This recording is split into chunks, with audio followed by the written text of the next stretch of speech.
නිවන් දකින්නත් කසාදේ හරි වැදගත් කිව්වොත් පිළිගන්නවද? කොච්චර වටිනා දෙයක්ද මේක? බෝධිසත්වයන්ගේ මුළු සංසාරෙම පාද පරිචාරිකා වුණේ කවුද? යශෝදරා. බුදුහාමුදුරුවෝ ඒක කියනවා.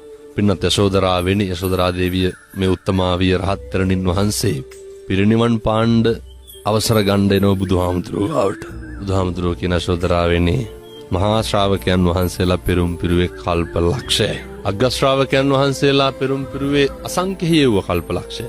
ඔබ අසංඛේය වූ කල්ප ලක්ෂ 4ක්ම සංසාරේ කාත් එක්කද හිටියේ? මම එක්ක හිටියේ. කොච්චර වැදගත්ද කසාදේ? කොච්චර වැදගත්ද විවාහය? පවුල පන්සල වගේ තියෙන්න ඕනේ.